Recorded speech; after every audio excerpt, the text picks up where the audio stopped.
आज की हमारी वर्कशीट नंबर 31 जो रहेगी ये हिंदी विषय से संबंधित रहेगी, जिसमें हम वचन के बारे में पढ़ेंगे कि एक वचन और बहुवचन क्या होते हैं और किस प्रकार से हम एक वचन को बहुवचन में चेंज कर सकते हैं। ये हमारी वर्कशीट जो है वो हमारी 7वीं कक्षा की वर्कशीट है, जो कि 28 जनवरी यानी कि वीरवार की वर्कशीट होगी। सबसे पहले विद्यार्थी के नाम की जगह बच्चे अपना नाम डालेंगे। कक्षाध्यापक के नाम की जगह वो अपने कक्षाध्यापक या कक्षाध्यापिका का नाम जो है वो डालेंगे। ये जो हमारी वर्कशीट है ये हमारी हिंदी व्याकरण से संबंधित वर्कशीट रहेगी, तो सभी बच्चे इसको अपनी हिंदी व्याकरण की जो आपकी कॉपी होती है उसमें करेंगे। तो सबसे पहले देखते हैं, पढ़िए और समझिए कि मैं अक्सर वैज्ञानिकों की कहानियाँ पढ़ता रहता हूँ, जिसके कारण मुझे अजीब अजीब सपने दिखाई देते हैं। एक सपने पे मैंने देखा कि मैं एक जंगल में घूम रहा हूँ। वहाँ अनेक प्रकार के जानवर हैं, सब अजीब अनोखे। देखा कि मछलियाँ आकाश में उड़ रही थी, नदी में बंदर और 2 लड़के तैर रहे थे, शेर मेज के पास चल रहा था। ये सब देखकर मैं जोर जोर से चिल्लाने लगा। तभी मेरे भाई ने मुझे हिलाया और मेरा सपना टूट गया। इस अनुच्छेद में कई ऐसे शब्द हैं जिनमें एक पदार्थ या प्राणी का बोध होता है, जैसे कि सपना, जंगल, नदी, शेर आदि। ये सभी हमारे एक वचन होते हैं। कहने का मतलब है कि एक वचन क्या है, जहाँ पर हमें किसी एक पदार्थ या प्राणी का पता चलता है, उस शब्द को हम एक वचन कहते हैं। कई ऐसे शब्द हैं जिनमें एक से अधिक पदार्थों या प्राणियों का बोध होता है। यहाँ पर हमें कुछ और शब्द भी ऐसे देखने को मिले हैं जहाँ पर हमें एक से अधिक प्राणी और पदार्थों का ज्ञान हुआ है, जैसे कि कहानियाँ, सपने, मछलियाँ, लड़के आदि।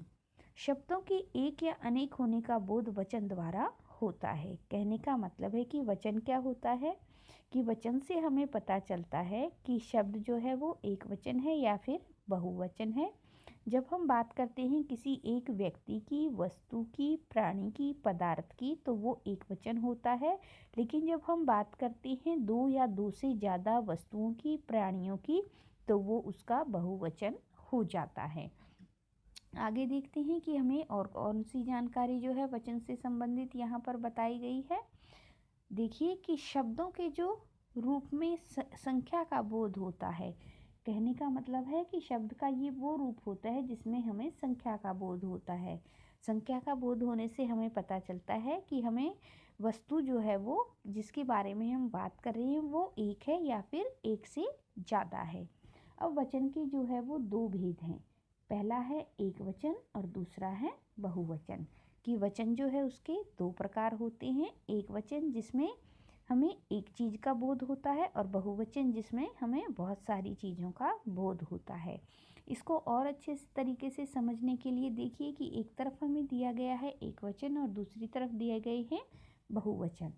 एक वचन इन वाक्यों में हमें एक का बोध होता है। तो यहाँ पर जब हम इन सेंटेंसेस को पढ़ेंगे, इन वाक्यों को पढ़ेंगे, तो हमें पता चल जाएगा कि किस प्रकार से यहाँ पर एक वचन का ज्ञान हमें हो रहा है।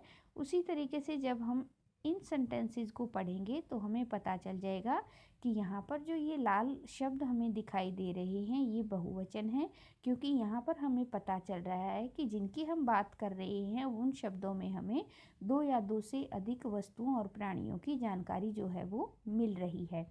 तो पहला सेंटेंस है, गायिका गाना गा रही है। गायिका मतलब केवल एक गायिका गाना गा रही है, गायिकाएं गाना गा रही हैं। तो यहाँ पर एक से अधिक गायिकाएं जो है वो गाना गा रही हैं। तो यहाँ पर गायिका का बहुवचन गायिकाएं हो जाएगा। मछली तैर रही है। यहाँ पर एक मछली की बात हो रही है और यहाँ पर लिखा है मछलियाँ तैर रही हैं। कहने का मतलब है कि एक से ज़्यादा मछलियाँ तैर रही हैं। तो यहाँ पर मछली एक वचन का बहुवचन हो जाएगा मछलियाँ। बच्चा रो रहा है। एक बच्चा यहाँ पर रो रहा है, बच्चे रो रहे हैं। यहाँ पर एक से ज़्यादा बच्चे हैं जो कि रो रहे हैं और बच्चा का यहाँ पर बहुवचन बच्चे हो जाएगा। लड़की पढ़ रही है। एक लड़की यहाँ पर पढ़ रही है, लड़कियाँ पढ़ रही हैं। एक से ज़्यादा लड़कियाँ जो है वो पढ़ रही हैं। इस प्रकार से लड़की एक वचन रहेगा और उसका बहुवचन हो जाएगा लड़कियाँ। रोटी लाओ। यहाँ पर एक रोटी की मांग की गई है, रोटियां लाओ। यहाँ पर एक से ज़्यादा रोटियों की मांग की गई है और यहाँ पर रोटी एक वचन रहेगा और यहाँ पर रोटियां जो है उसका बहुवचन हो जाएगा। तो इस प्रकार से हमने देखा कि किस तरीके से हम एक वचन को बहुवचन में बदल देते हैं। आइए जाने आपने क्या सीखा कि ऊपर जो हमने अभी इन्फॉर्मेशन इकट्ठी की है और पढ़ी है, उसके आधार पर अब हमें देखना है कि हमें क्या सीखने को मिला है इस वर्कशीट के माध्यम से। तो देखें कि नीचे लिखे शब्दों के बहुवचन रूप लिखिए। नीचे हमें एक वचन दिए गए हैं और हमें अपनी ऊपर दी गई जानकारी के आधार पर उनके बहुवचन जो है वो लिखने हैं। तो पहला शब्द है लोमड़ी। लोमड़ी का बहुवचन अगर हम करें तो एक लोमड़ी और उसका बहुवचन क्या हो जाएगा, लोमड़ियाँ। तो इसको आप इस तरीके से लिखेंगे, इस तरीके से आप इसको लिख देंगे, क्योंकि यहाँ पर हम एक से ज़्यादा लोमड़ियाँ जो है वो बातें कर रहे हैं। दूसरा जो शब्द है पंखा। पंखा का हमारा बहुवचन हो जाएगा पंखे। क्या हो जाएगा, पंखे हमारा यहाँ पर बहुवचन हो जाएगा। गाजर, गाजर का हो जाएगा गाजरें। गाजर का बहुवचन क्या हो जाएगा, गाजरें। घड़ी, घड़ी का बहुवचन हो जाएगा घड़ियाँ। घड़ी का हमारा बहुवचन क्या हो जाएगा, घड़ियाँ हमारा हो जाएगा। दाल, दाल का बहुवचन हो जाएगा दालें। सब्जी, सब्जी का बहुवचन हो जाएगा सब्जियाँ। फिर है गमला, गमला का बहुवचन हो जाएगा गमले।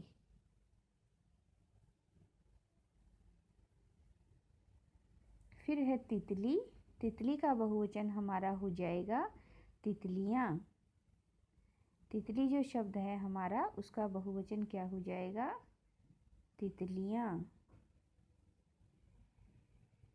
तो यहाँ पर हम देख रहे हैं कि कैसे हम एक वचन को बहुवचन में बदल रहे हैं। घोड़ा, घोड़ा का हो जाएगा घोड़े, क्योंकि एक घोड़े का बहुवचन एक से ज़्यादा घोड़े रहेगा। धातु, धातु का हो जाएगा धातुएं। धातु शब्द का बहुवचन क्या हो जाएगा, धातुएं।